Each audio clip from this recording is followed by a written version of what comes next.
Hello दोस्तों। तो start करते हैं एडिटोरिया का मार्च महीना का करेंट अफेयर्स 2026 के लिए, जिसका पार्ट 3 है। ये फर्स्ट है, भारतीय डाक विभाग ने 17 मार्च 2026 को 24 स्पीड पोस्ट सेवा की शुरुआत की, जिसके तहत तत्काल पार्सलों की डिलीवरी के लिए दिन D+1 की सुनिश्चित की जाएगी।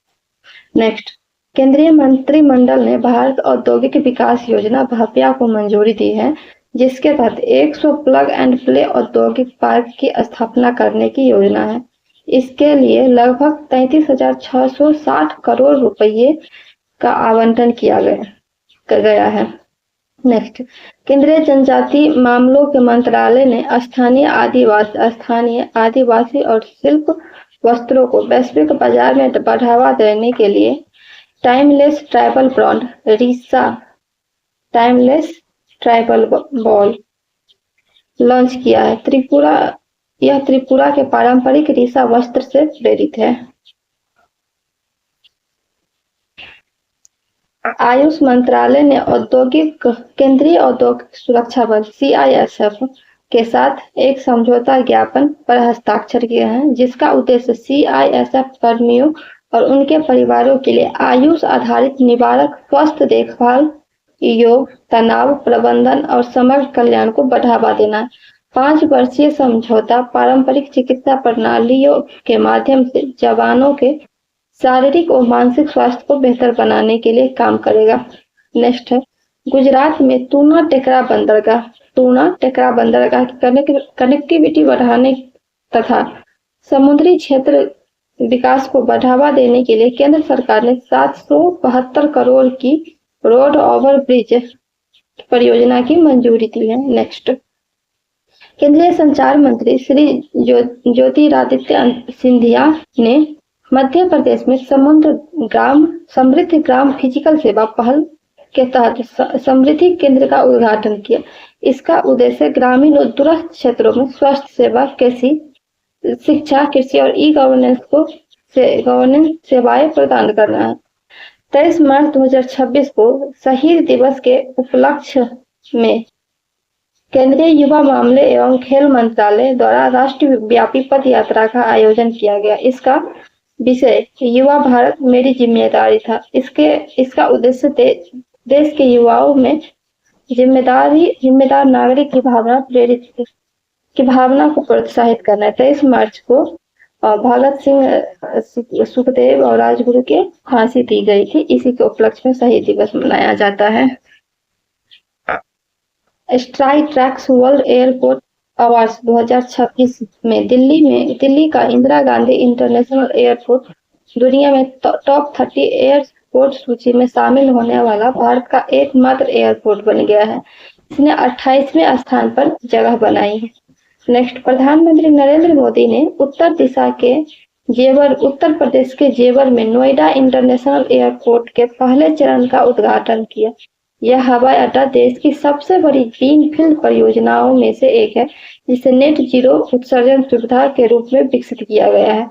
अगला है, 24 मार्च 2026 को सुप्रीम कोर्ट ने एक आदेश जारी किया, जिसके तहत अनुसूचित जाति के दर्जा केवल हिंदू, सिख और बौद्ध धर्म मानने वाले पर लागू होगा। इन धर्मों को छोड़कर ईसाई या इस्लाम अपनाने वाले को SC का दर्जा और उससे जुड़े आरक्षण प्राप्त नहीं होंगे। नेक्स्ट है, विशाखापत्तनम के भारतीय पर्वतारोही भूपतिराजू अवनीश वर्मा ने दुनिया के 7 महाद्वीपों की सबसे ऊंची ज्वालामुखी चोटियां 7 वोल्केनिक समिट्स पर सबसे तेज चढ़ाई कर गिनीज वर्ल्ड रिकॉर्ड बनाया है। उन्होंने यह उपलब्धि 92 दिन 4 घंटे और 45 दिन में हासिल की है। 24 मार्च को क्षय रोग दिवस के अवसर पर त्रिपुरा के अगरतला में राज्य स्तरीय 100 दिवसीय टीबी अभियान का शुभारंभ किया गया। इसका उद्देश्य टीबी के प्रति लोगों में जागरूकता लाना तथा राज्य और देश को टीबी मुक्त बनाना है। नेक्स्ट है, गुजरात विधानसभा ने गुजरात समान नागरिक संहिता 2026 को मंजूरी दी है। इसके साथ ही गुजरात ऐसा कानून बनाने वाला भारत का दूसरा राज्य बन गया। वहीं पहला राज्य उत्तराखंड था। प्रधानमंत्री नरेंद्र मोदी ने असम में 120 मेगावाट की लोअर कोपली जलविद्युत परियोजना का उद्घाटन किया है। भारत सरकार के विज्ञान और प्रौद्योगिकी मंत्रालय ने GARDA यानी interdisciplinary group of advance research on birth outcomes DBT India initiative पहल के तहत 12,000 गर्भवती महिलाओं पर एक व्यापक अध्ययन सफलतापूर्वक किया है। इसका मुख्य उद्देश्य समय से पहले और जन्म नवजात मृत्यु दर को रोकना है। केंद्रीय नागरिक उड्डयन मंत्री और मध्य प्रदेश के मुख्यमंत्री ने मध्य प्रदेश के रीवा से फेयर से फुर्सत वन रूट वन फेयर योजना की शुरुआत की। एलायंस एयर द्वारा संचालित यह हवाई सेवा रीवा मध्य प्रदेश को रायगढ़ छत्तीसगढ़ से जोड़ेगी, जो नागरिक को छोटे शहरों तक आसान और किफायती पहुंच प्रदान करेगा। भारत की पहली स्वदेशी रूप से विकसित हाइड्रोजन ट्रेन नमो ग्रीन रेल का ट्रायल पूरा किया गया। यह ट्रेन हरियाणा और जिंद सोनीपत के बीच संचालित की जाएगी। यह चेन्नई के इंटीग्रल कोच फैक्ट्री ICF के द्वारा निर्मित है। Bharat petroleum corporation limited BPCL ने हरियाणा के गुरुग्राम में भारत का पहला 24/7 LPG ATM लॉन्च किया। इस मशीन से ग्राहक खाली सिलेंडर जमा कर 2 से 3 मिनट में भरा हुआ 10 किलोग्राम का हल्का सिलेंडर ले जा सकते हैं। नेक्स्ट है आंध्र प्रदेश वन उत्पादों के लिए भारत का प्रमाण सर्टिफिकेट पाने वाला भारत का पहला राज्य बनने जा रहा है। आंध्र प्रदेश वन निगम को यूकैलिप्टस की खेती के लिए प्रमाण पत्र मिलेगा। यह प्रमाणीकरण भारतीय वन और लकड़ी प्रमाणन योजना के तहत टिकाऊ कृषि वानिकी को बढ़ावा देने के लिए दिया जा रहा है। बैंक ऑफ बड़ौदा ने महिला स्वयं सहायता समूह के सदस्यों के लिए 5,000 तत्काल UPI आधारित क्रेडिट लाइन की शुरू की है, जो ऐसा करने वाला भारत का पहला बैंक है। NPCI और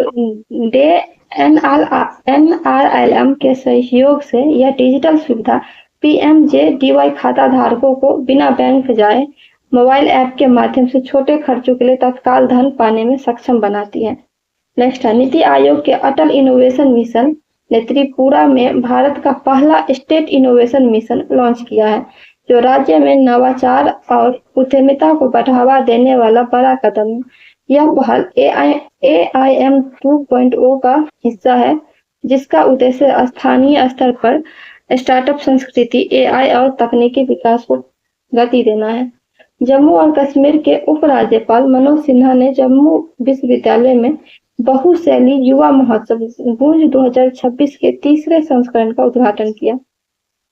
आंध्र प्रदेश सरकार ने राज्य में बढ़ते मानव वन जीव संघर्ष से निपटने के लिए प्रोजेक्ट हनुमान लॉन्च किया है। यह वर्ल्ड लाइफ डे 2026 3 मार्च को शुरू की गई थी। भारत स्टील समिट 2026 का आयोजन नई दिल्ली स्थित भारत मंडपम प्रगति मैदान में किया जाएगा। यह कार्यक्रम 16 से 17 अप्रैल 2026 को आयोजित होगा। भारत का पहला रिवराइन नदी तटीय लाइट हाउस ब्रह्मपुत्र नदी असम पर बनाया जाएगा। केंद्रीय मंत्री सर्बानंद सोनोवाल ने नेशनल वाटरवे 2 NW2 पर पांडु बोगीबिल झील घाट और विश्वनाथ घाट में 4 स्थानों पर इसकी आधारशिला रखी है। आज का सेशन यहीं समाप्त करते हैं। मिलते हैं नेक्स्ट पार्ट के लिए कल। धन्यवाद।